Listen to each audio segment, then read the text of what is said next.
Okay, welcome everybody. Really appreciate you joining us today. We're going to be exploring how to prepare applications for the upcoming Brownfields Job Training Program grant competition. The NOFO is not live yet, but it is anticipated this month.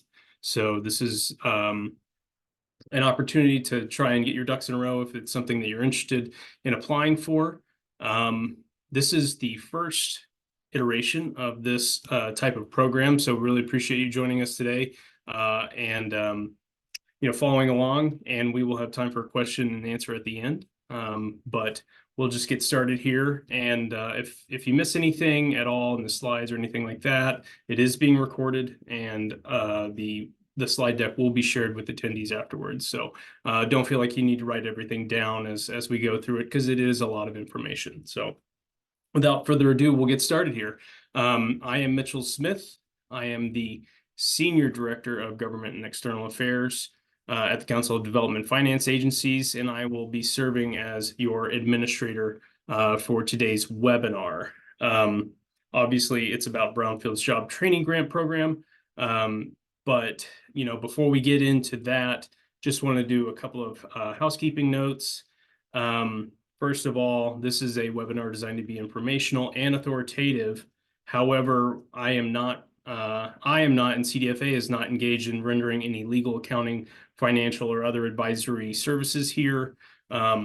We do encourage you to reach out to expert counsel if you need direct advice about the matter. Obviously, you can ask questions at the end, and I will do my best to answer. If not, I will try and get you an answer. But nonetheless, this is a legal disclaimer that we are not providing any of those services. I want to remind all of you that this is a recorded webinar. You're welcome to turn on your cameras, but please keep in mind that if you do, you will be visible to the entire audience in the recording. So if you do not want to be visible in the recording, keep your videos off. It is a listen-only event until the end, which at that point, I will invite anyone that has any questions to raise their hand, and we will work through those questions as they come in. You can listen through either your computer speakers or through telephone by dialing in via the telephone number provided in the reminder email that you received today. We ask that you keep your microphones muted throughout the webinar to limit unnecessary background noise. If you become unmuted, we reserve the right to mute you. I do encourage you to ask any questions or provide any comments throughout the webinar, and we'll do our best to address them at the end.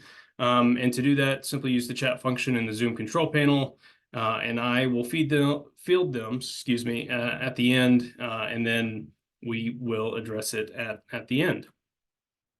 So with that, let me switch screens here so I have my presentation ready to go.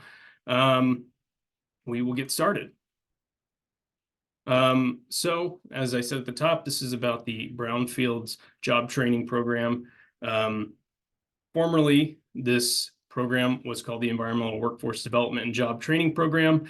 But when the Bipartisan Infrastructure Law, the Infrastructure Investment and Jobs Act, whichever you prefer to call it, when it was passed, it provided a new funding stream, program scope, and a title change happened under the Brownfields Job Training Program. The funding is made available through the EPA's Office of Brownfields and Revitalization.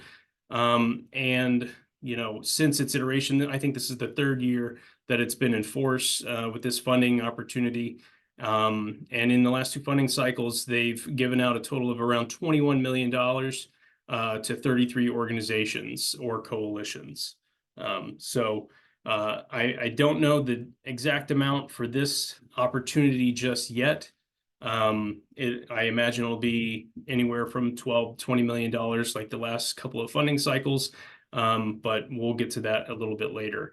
The objective of the program is to recruit, train, and place unemployed and underemployed residents of solid and hazardous waste-impacted communities with the skills they need to obtain full-time and sustainable employment. They do this by promoting facilitation of activities related to the assessment, cleanup, or preparation of contaminated sites, including brownfields, for reuse while simultaneously building a local workforce with the skills needed to perform remediation work, supportive of the environmental protection and environmental health and safety of the target area in which these coalition and workforce training programs are operating.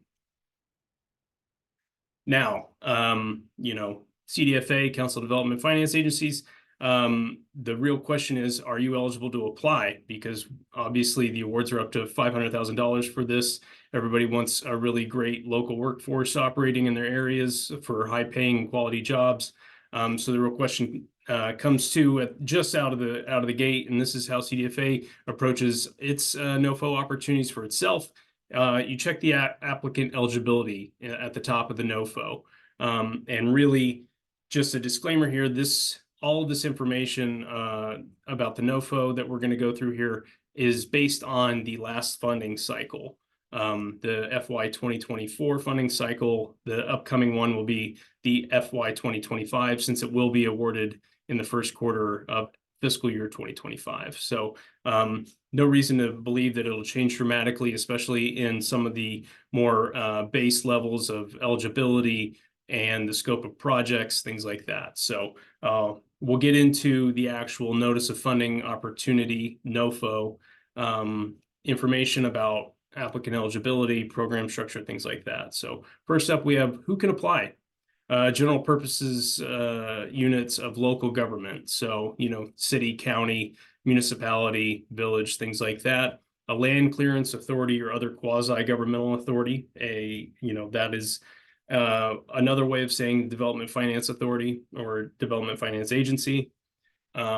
A government entity created by the state legislature, so think like a port authority would be something that would fall under that category. A regional council or group of local governments, so you have a group of city councils that want to band together in a local area. CDFA is based in Columbus, Ohio, so an example of that would be Columbus partnering together with surrounding suburban communities like Westerville, Worthington, Dublin, Hilliard, Reynoldsburg, Pickerington, Gahanna, all coming together to form one council that then goes out to apply for these NOFOs. An actual state, so the state of Ohio could go and apply for this. Indian tribes, other than in Alaska, and that includes tribal government consortia, and then separately, Alaska Native Regional Corporations or Alaska Native Village Corporations. And finally, nonprofit organizations exempt from taxation under Section 501. So CDFA is a 501c6 and it operates the CDFA Foundation, which is a 501c3. Either such entity would be eligible to apply for this as a coalition or as part of a coalition. The only 501c organization that cannot apply under the rules is a 501c4 because they do direct lobbying. One final disclaimer, it's not an eligibility in terms of who can, it's a limitation, and that is people who you're kind of limited to applying for just one grant. So if you're part of one coalition or you're leading the efforts by yourself, you can only apply for one such grant. You can't be, double dipping, triple dipping, say you apply as part of a regional council or as part of some unit of local government. You can't do both. You have to pick one or the other and apply for one grant. Okay, next up, so we covered who can apply, applicant eligibility. Then you have something that the EPA's been doing a lot lately, and that is establishing eligibility criteria. So they have this threshold criteria, which are pass-fail, that you roll into your application on the narrative information sheet, which is a component of the application. And basically, you identify the information requested from EPA. Sometimes it's 3 questions. It's really basic. What type of organization are you applying as? So applicant eligibility. For example, CDFA would apply. We would say we're a nonprofit organization tax exempt under Section 501c of the IRS code. And then we would provide some sort of documentation, our 501c charter, that shows that, yes, we are in fact an eligible organization. We have our tax exempt status that's in good standing for those purposes. Next up, you have a demonstration that the project does not duplicate other federally funded environmental job training programs. So you essentially kind of look at the landscape out there to see what types of federally funded environmental job training programs are, and make an assertion and demonstrate that yours is fresh and new and not duplicative. Next up, that you will require HAZWOPER training. This is for hazmat, protective and personal safety training. It's required under the whole program. It's a 40-hour course. It is required, and so you have to identify that you are providing that as part of the curriculum under your program.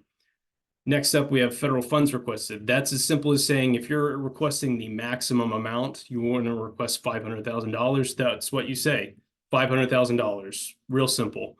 Then conformity with instructions and format requirements.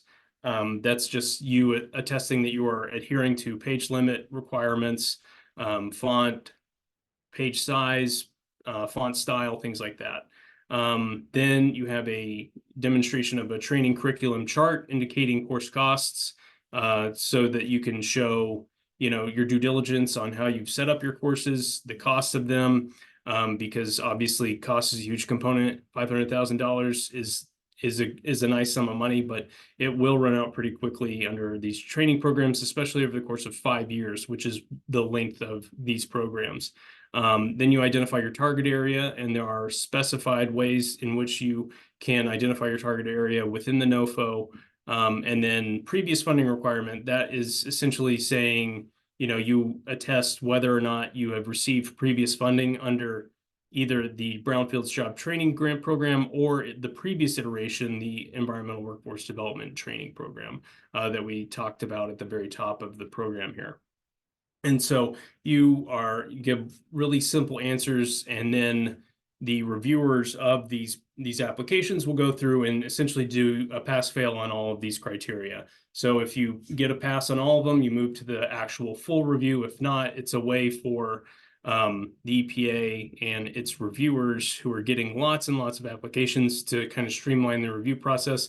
Because, at the end of the day, if you can't follow the instructions on a simple application, how are you going to administer a very complex training program and be in full compliance with all of the instructions and guidance and cooperative requirements under that program? So it's a way to kind of check and see if you're going to follow through with all the other follow-ons in a 5-year program there. Next up, we have the use of grant funds. So at its base, this is the Brownfields assessment and cleanup training. That's what the use of funds is for. You can use it for training in areas of community involvement and site preparation for sustainability and equitable reuse and development. And then a variety of other Brownfields related environmental training activities. Again, this list is not extensive. It is not, the full breadth. There are other examples contained in the NOFO that you can look at and maybe incorporate into a program that you would be interested in setting up. But I just wanted to include a few of them here just to show how varied any sort of program can be. So green remediation technology incorporation and training, stormwater management and green infrastructure installation, emergency planning, preparedness and response training. Obviously, we're dealing with some pretty hazardous chemicals at some of these sites. And while we don't ever want it to happen, accidents do happen. And so doing training around how to respond to those things, or maybe there's runoff from one of those sites in places that it shouldn't be, you can incorporate training on how to respond to those things within a program. Enhanced environmental health and safety training.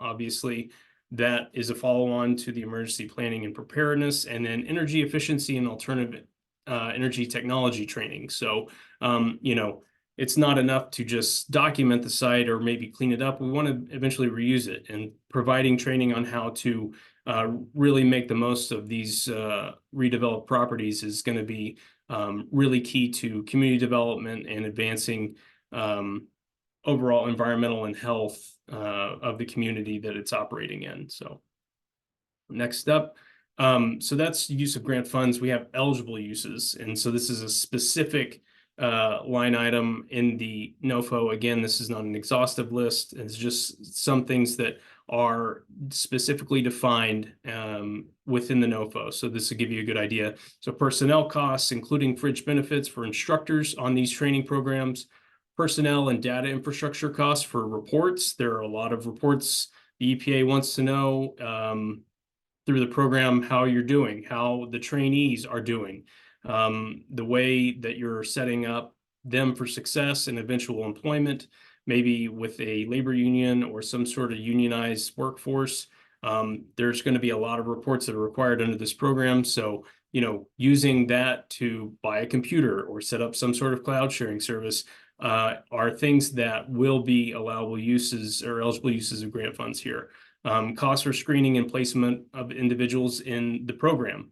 Obviously there is a recidivism component to this program, and you want to make sure that you're doing your due diligence on screening and placement. You want to get the right people in the right place for the right type of work, and that costs money, it costs time, so you can use that as an eligible use of grant funds. Personnel costs for caseworkers or other specialists who work with participants to identify barriers that identify the barriers they face to employment. Again, recidivism is a component of this. And then also, there are communities that have been historically underserved, and it'll take a little extra work to make sure that the right people are put in the right place, and hiring people that help you ensure that is one of those costs that comes with a program like this. So that is an eligible use of grant funds. Costs for training materials and work gear, obviously personal protective equipment. You're going to be providing training on hazmat and other sort of hazardous materials. So this is an allowable use, specifically because it doesn't do well to just train in class. You need to get out there and provide real world experience in this training. So that is an eligible use of funds. Development and refinement of existing curricula for training. You need experts to weigh in on existing curricula, or maybe you want to develop something on your own.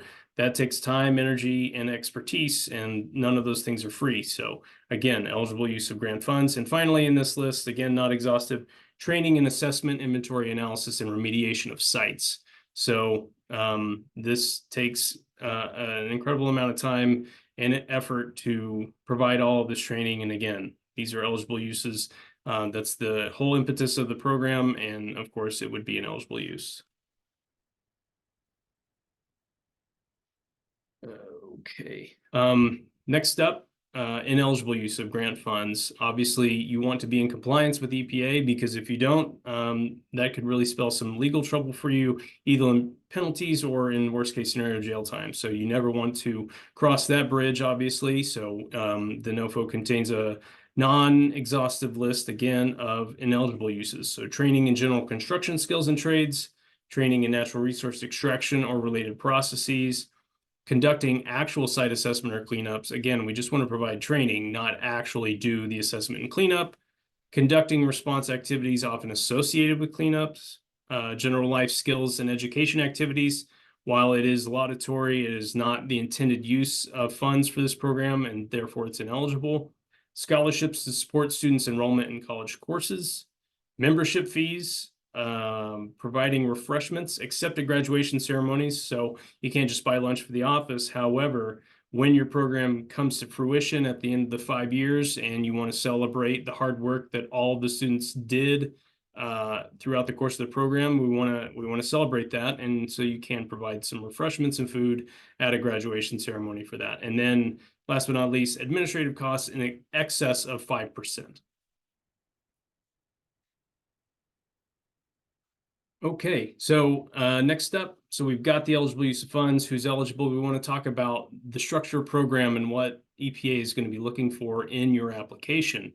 Applicants must describe outputs, which are performance measures, and outcomes to be achieved under assistance agreements. They are defined as follows. Outputs are environmental activity, effort, or associated work product related to environmental goal, or objective that will be provided over a period of time or by specified date. Outcomes are defined as result, effect, or consequence that will occur from carrying out the activities under the grant.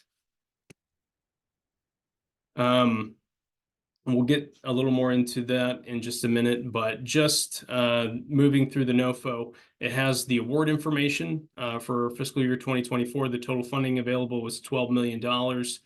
EPA anticipated awarding up to 24 grants of $500,000. They ended up, because maybe the application pool wasn't as strong as they had hoped, or maybe some people went outside the lines and didn't, pay attention to those pass fails. They only awarded 14 applicants, up around $7 million. It was just under $7 million. We'll round up here. And the grants are awarded. They were awarded then, the year before, and they will be awarded this year in the form of cooperative agreements. And that means that EPA project officers will be substantially involved in overseeing work performed by recipients. So that is, there are pros and cons to that in terms of autonomy. Obviously, EPA is going to be very involved with this as a cooperative agreement, but it will help you structure your program and make sure that you're doing everything by the book, following all the rules and compliance required under the NOFO. And that might help, kind of keep you out of trouble in terms of misallocation of funds or anything on the back end. So there are pros and cons there. So one of the things that I like to do on behalf of CDFA, whenever we do go for a federal grant application, as we're structuring our application components, I like to go to the scoring rubric, which the NOFO does in painstaking detail here about what a reviewer is looking for. And I try to, and the rest of the CDFA team, whenever we write our narratives, we try to align as closely as possible all of our program descriptions and structure along the scoring rubric, because frankly, if you're not going to score the top points, then what's the point of applying to the competition? It also helps you maybe keep the thread a little better. Sometimes you get really excited about a project and you start kind of tacking on things in the description. Well, it might kind of take away from the overall effect of your message. So, always refer to this scoring rubric. So we're going to go over this evaluation criteria here and just kind of map out what a successful application in the eyes of EPA looks like and how you describe your program and your narrative. First up is community need. Obviously, this NOFO and this program is intended to benefit communities that have been underserved and underemployed and overlooked for a long time, and then are feeling really detrimental effects of environmental degradation and waste. So, community need is paramount for this NOFO and this program. So that is the first priority under the scoring rubric. So under 1A, we have a community description. And that is 25 points out of the overall 45 for this section. And you do and describe the extent to which city, town, or geographic area description identifies the environmental, social, public health, economic issues, and brownfields challenges and impacts it is facing. So you're just right out of the gate identifying the real challenges that this defined target area is facing because of brownfields and other environmental health impacts. Then you successfully identified and described community challenges and explain why target areas or why the target area was selected for the training program, the extent to which demographic statistics are provided for target area. So, the more information you can provide in a concise manner there that scopes out the target area and the demographic statistics to back up your argument, the better, because they want to see that you've done your due diligence in this program and why you identified it, what makes it so suitable for this program. And data is beautiful, and it can really reveal some trends that will really bolster your application. So make sure you do the background on that too. And then finally, extent to which applicants identify specific groups of high need individuals who will benefit from the program. So it's not just the target area and the overall community. The individuals that you will be targeting for the program will also be need to be identified. And the more demographic data you can provide there in terms of underemployment or underinvestment will be really great for your application.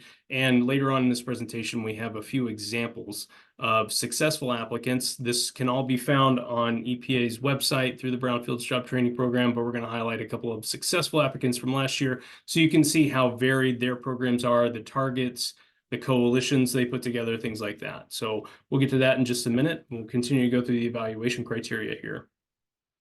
1B, we have the labor market demand, which is worth 20 points of the overall 45.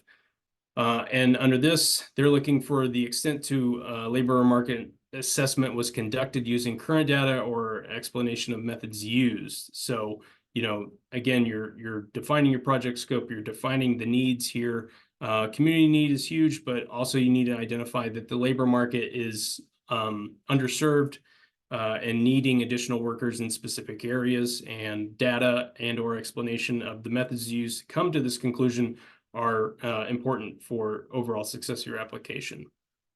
Next up, we have the extent to which labor market assessment identifies demand for environmental workforce in the target area, extent to which results of labor market assessment are incorporated into curriculum, which includes demonstration of how students will earn credentials that are in high demand. So, as part of your overall assessment, you want to identify how you will incorporate those needs in your curriculum that you're going to be providing to the students.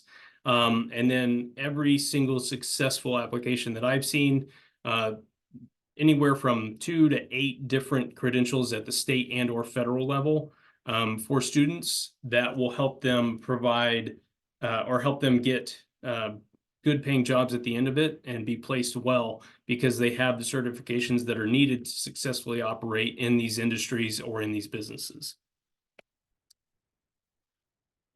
We have the training program description, which is worth 20 points, and each application will be evaluated on quality and extent to which it addresses the degree to which proposed training curriculum is comprehensive, achievable, and only contains eligible activities listed in section IC.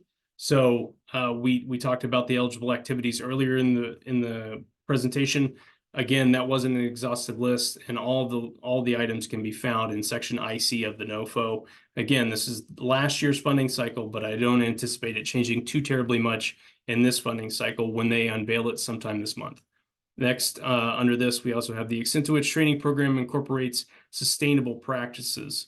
The overall scope of each program application has support EPA's overall strategic plan, and sustainable practices is a huge part of their strategic plan throughout. And so obviously we want to be supporting their goals and really incorporating sustainable practices into our programs.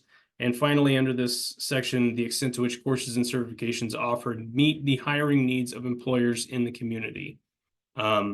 Again, this goes back to the due diligence you're doing in community and labor market assessment needs. So it should fill in pretty easily there if you are doing the back-end development. Budget. Again, this is up to $500,000 award.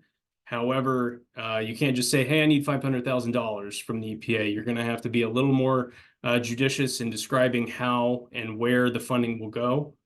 Each application is evaluated on the quality and extent to which it addresses the degree of clarity on how each cost estimate was developed and the extent to which costs per task are presented in detail. So, your fringe benefits, the per diems that you're paying to instructors to provide the training courses, the PPE, all the other eligible use of grant funds that you arrived at you'll need for your program. You have to clarify why those things are needed and why the price that you identified is needed. You can't just say, I'm going to spend half the money on PPE. Well, why? How does that fit into your program? You have to delineate all of those costs to show the EPA that you are going to be responsibly spending federal public money.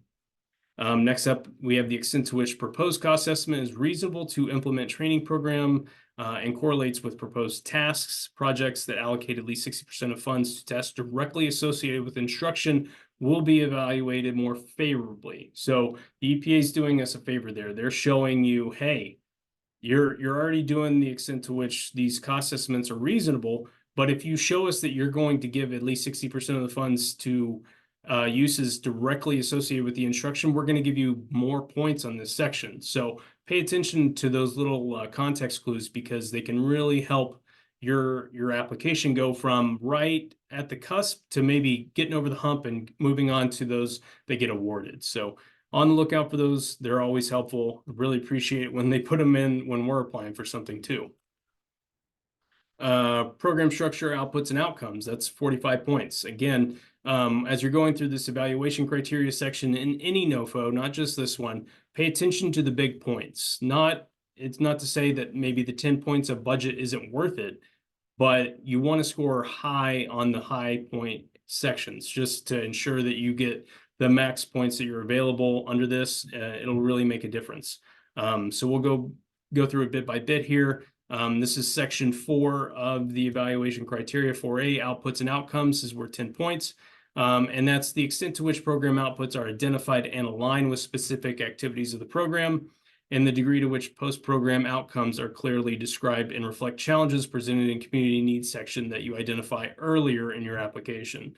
So outputs are kind of what you're delivering, and then the outcomes are how you're going to be impacting the community after those outputs are arrived at. So describing those things and projecting, it's a little tough on the outcomes, but if you're doing your due diligence, you follow through with the program that you're establishing, it shouldn't be too terribly hard to describe how those post-program outcomes are going to deliver exactly what is needed for the community.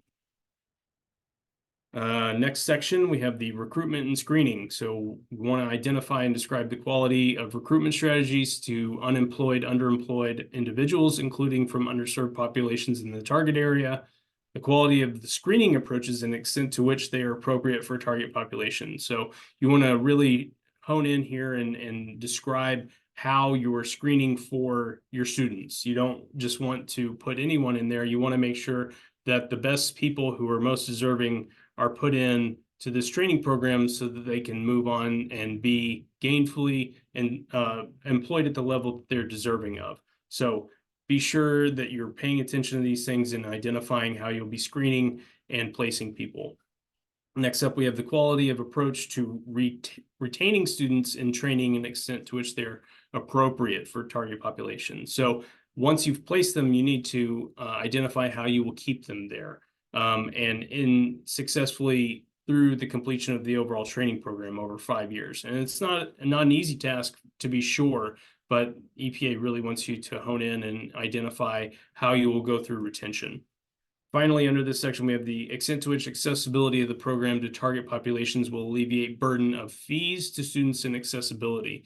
So you want to show that this money is going to be used to, first and foremost, train students at no cost to them. You don't want to place some financial burden on people who are unemployed or underemployed, because that's not fair to them in terms of trying to develop skills and move to a better quality of pay and jobs. So you want to describe how you're going to leverage all of the funds possible to reduce or totally eliminate the fees placed on students and the accessibility of the courses. So that might include transportation to and from sites or classes or what have you.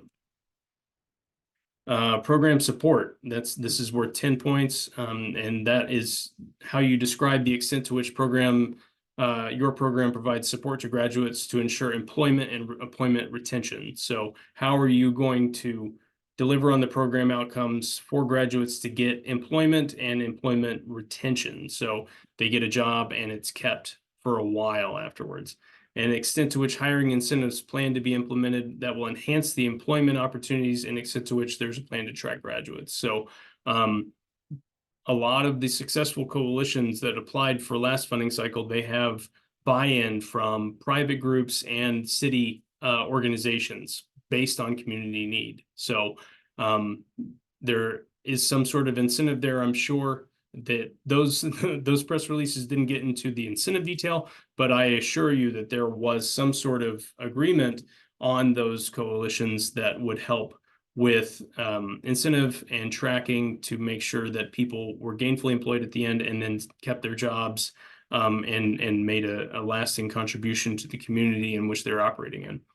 Next up, we have 4D, which is sustainability, program sustainability, and we want to identify the extent to which the organization or coalition has a plan to continue environmental training programs once the grant is closed. So, this is an investment by the EPA. They want to get this program up and running. So you spend the money on training, curriculum development, instructor retention, things like that. They want to see it continue. So it is a 5-year program. That's a long time, but they want to see that there's a sustainability and longevity so that this program remains evergreen. And that is something that, CDFA is a big believer in. We don't want to just set up some sort of fund that runs out of money at the end of a few years. We want it to continually replenish itself and continue to make an impact in the communities that it's operating in. Partnerships. This is obviously a coalition-driven program, and so we want to identify and describe in detail the types of partnerships that are going to be developed within these successful programs. So you want to describe the extent to which the application demonstrates a variety of partners committed to supporting the project and their commitments to contribute, the extent to which partnership letters demonstrate an understanding of the proposed project and identify specific commitments to support the project. So you can solicit and collect letters, not too many, there's a page limit on those, but you want to identify how you're going to be working in the community and with the organizations in the community to really make this a holistic approach to success of the program. Next up, we have collaboration with environmental entities. So you want to describe the extent to which there's a collaboration with organizations performing environmental work in the target area and specific commitments by those partners to contribute to the project. So maybe there are some, an asbestos remediation company that can contribute. They absolutely are appropriate for this program. Maybe they can say, yeah, we'll contribute and do pro bono course teaching for one of the hours or block of hours under your training program. That's an example of collaboration with an environmental company working in the target area. So, there's a whole range of activities that would fall under this, but they want to see you being innovative and collaborative, and that's a huge component in this section right here. Partnerships continued, collaboration with job readiness and life skills. You want to describe the extent to which there's collaboration with organizations that provide students with job readiness and job readiness skills and specific commitments by partners to contribute to the project. Again, it's not enough to just train people in environmental remediation and health and safety. We want to give them additional job readiness skills, how to fill out a resume, a cover letter, how to go through interviews, things like that. These are also things that will be a part of this program. A successful application will incorporate them. Collaboration with community. Again, we talked about at the beginning, community need. You need to do community outreach and collaborate with organizations that, could already be running a recidivism program, and they can absolutely come in and help with this or be a part of a coalition. There's a whole litany of things you can do here that will help bolster your application. And one of those things is community collaboration and incorporation. Again, collaboration with employers. So you've gone through all the companies that are working in the area, the community outreach programs, but you want to collaborate with employers who can ensure that your graduates get good paying jobs at the end of the training program. So you're going to describe the extent to which there are employers or local labor unions committed to enhancing people's chances of getting hired at the end of the training program, the extent to which an employer or union involvement in the development of the program is warranted or is undertaken, the extent to which there's collaboration with employers or unions committed to enhancing student learning, and specific commitments by those employers or unions. Next up, we have leveraging. So there is no match required under this program. However, those that provide leverage with outside sources of funding will be evaluated with a little more gusto.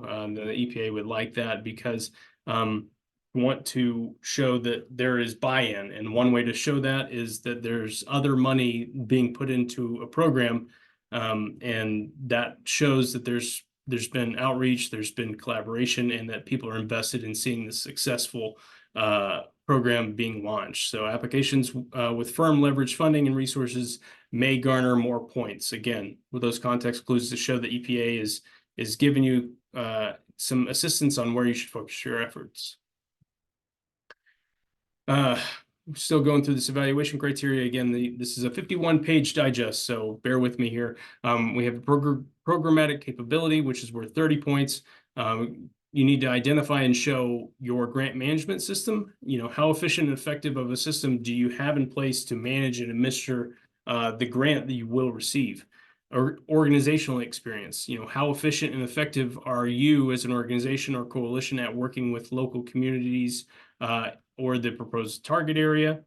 How efficient and effective are you at providing training and developing a local workforce? You want to identify why you're the best at this and why you should be given the $500,000 because you know how to do this. You do it all the time in other programs. This is just another avenue for you to drive economic development and workforce development in your area. And then finally, audit findings. They want you to describe the extent to which the organization has had any adverse audit findings, and if you have, how were they corrected and fixed on the back end, systems you put in place to ensure that doesn't happen again. And then next up, we have past performance and accomplishments for current or past EPA Brownfields training or environmental workforce development job training grant recipients who have gotten a grant within the last 10 years.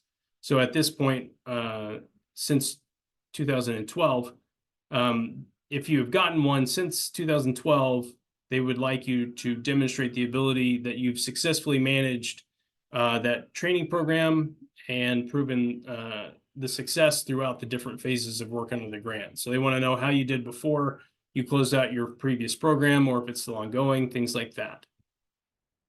And for those who are applying to this for the first time and have never gotten one or have gotten one beyond 10 years before, they just want to see your demonstrated ability to successfully manage federal or non-federal grants and the performance of all phases of work under each of those, which includes successfully completing your deliverables and compliance with the identified work plan, schedule, progress, project goals, use of funds and terms and compliance and reporting. So that's the end of the actual evaluation criteria, but the EPA does have something called other factors, and they specify it under there. It says EPA may consider the following factors among top applicants. So what will kind of set yours out even further after you've gotten the max amount of points on all of those categories. The community population is 10,000 or less. Applicant is new to the program. Applicant is a federally recognized Indian tribe or U.S. territory or assisting one of those entities in the program. An applicant is seeking to serve veterans, and whether a target area is located within a community in which a coal-fired power plant was closed or is closing. EPA may also consider the following in the distribution of funds between urban and non-urban areas, whether a proposed site is located within or includes a county experiencing persistent poverty, distribution of funds among EPA's 10 regions. So they want to make it an equitable distribution. They don't want to load up everything in maybe the Region 9, which is like California, Arizona, Nevada. They don't want to put all the money there. They want to make sure that it's evenly distributed across the United States. Whether the applicant has not previously been awarded a job training grant. So, they don't want to just keep giving the same people the same one. So if you're a new applicant or you hadn't gotten one in over 10 years, they may consider that as they're going through and awarding these applications. Finally, whether a target area is located within or includes a census tract in which 20% or more of the population lives below the national poverty level. Excuse me. Okay, so let's say that you've completed your application, you've written it up, you're ready to hit submit. Now you've submitted. They want to talk about the review and selection process. Again, you want to submit before the deadline. They won't consider anything that's submitted after the deadline, obviously. And the first step is that EPA regional offices will do intake and determine eligibility. and those that pass those eligibility threshold criteria will be evaluated by a national evaluation panel. Recommendations will then be passed on to the EPA headquarters, where a selection official who's responsible for further consideration of applications and final selection of grant recipients will make decisions. And then finally, notification of awardees anticipated in the first quarter of fiscal year 2025. In the past two funding cycles, it's been within a week of each other, December 8th and I think December 12th of 22 and 23. So you can reasonably expect that the same will happen in this year, sometime December 2025 or 2024, I'm sorry. Again, so this is something that I like to touch on just because it seems pretty minor, but they often will give you details on how to submit, proper format and sizing. And again, it's one of those things that are like, if you can't follow these instructions, then maybe this isn't the right thing for you. And maybe you're not ready to be administering $500,000 grant or a $10 million grant, something like that. So under the application, the narrative information sheet must be on 8.5 by 11-inch paper, single spaced, and in Times New Roman, Arial, or Calibri font. And no smaller than 11 point. There is a page limit. You can't be writing an 8-point font. You have to keep it in a readable text. So they specified that photos and graphics will not be considered under the application. Applications that exceed specified page limits won't be reviewed, and applications that don't meet style requirements won't be reviewed either. So keep that in mind as you're going through, because you don't want to spend all your time and effort putting together a really great application only to have it thrown out because you used some other, Open Sans or Oswald font. It's just, it's a small thing, but, make sure that you're following those things to a T. Application submission checklist. So in order to submit the application, you need to create an account in grants.gov. Do that right now. Like after this webinar, if you don't have a grants.gov, your organization doesn't have a grants.gov account, start one and start the process of getting all the necessary information you need, because that can take up to a month. So be sure you're in the grants.gov space, you have a current account, everything's in good standing. And then there are some basic materials that you have to submit as part of any grant, and it really identifies who the lead contact is, who is responsible for managing the money, who's responsible for any sort of communications, things like that. They're pretty standard. There's no like right or wrong answer. There's no grading on it. It's just like a real basic information thing. Then you have your narrative information sheet, which is limited to 3 pages, single spaced.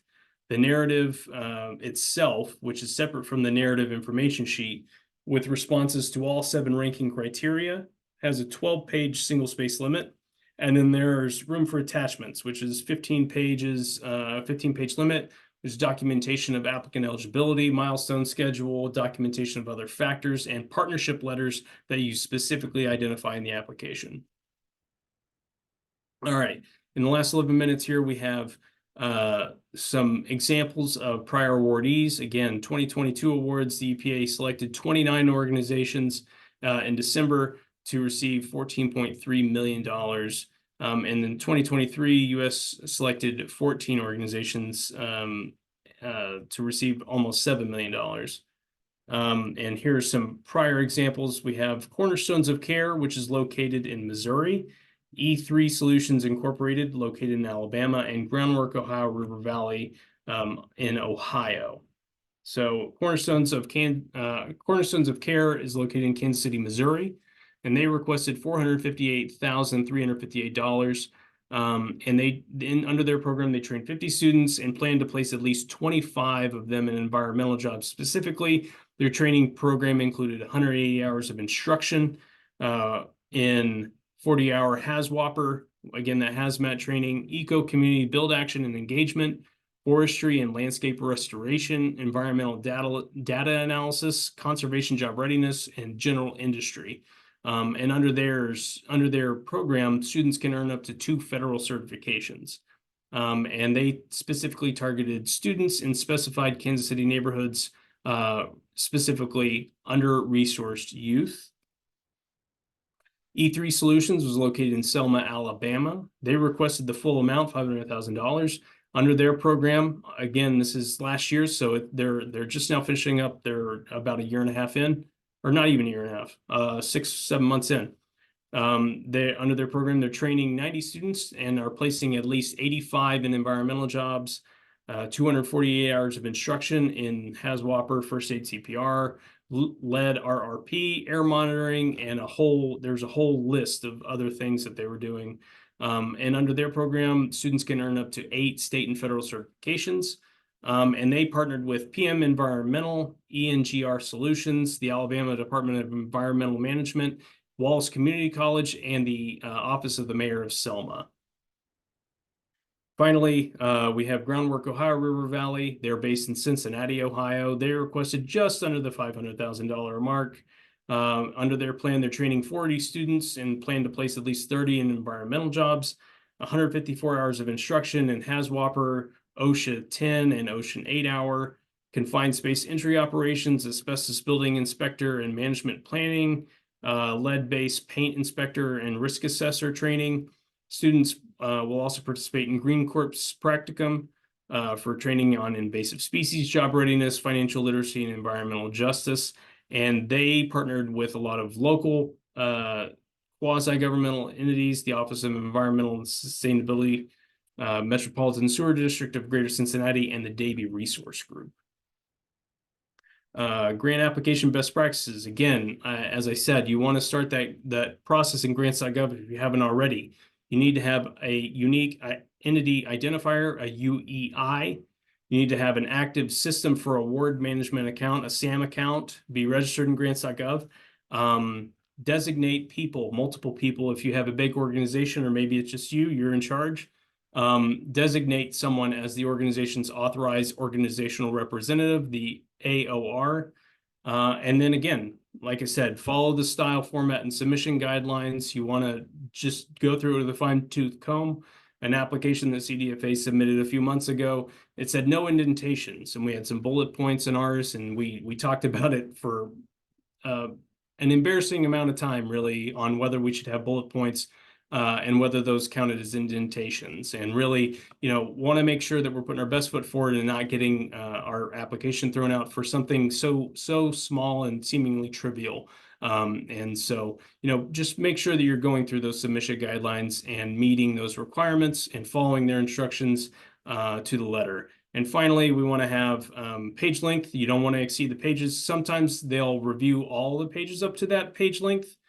Say it's 40 pages, they'll review to page 40. And if you have pages 41 through 46, they won't read them. So make sure you're following those page length guidelines as well. Closing remarks here. We got about 6 minutes left for Q&A. I'm happy to answer any questions to the best of my ability. But I do want to say thank you all for joining today's webinar. Whoops, I did not mean to do that. Thank you, whoever is running. Thank you. Thank you for joining today's webinar. Again, questions, if you have any, or if you'd like to be connected with anybody who's on this, that maybe you have ideas for a coalition, I welcome them all. You can email me at msmith@cdfa.net. Again, this webinar will go out. The recording will be sent to all attendees, and the slide deck will be included as well. I'll stop there in the last 5 minutes and turn it over for any questions.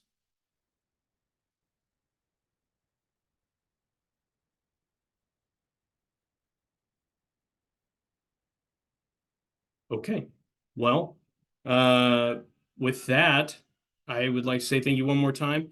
We're going to continue doing these sorts of things, and hopefully I'll become more proficient in explaining the NOFO as we go along here, but I hope you found today's webinar to be informative. And again, if you have any questions or would like further connection, please don't hesitate to reach out to me or someone at CDFA, and we'll do our best to help you out. Otherwise, hope you have a good rest of your day, and take care.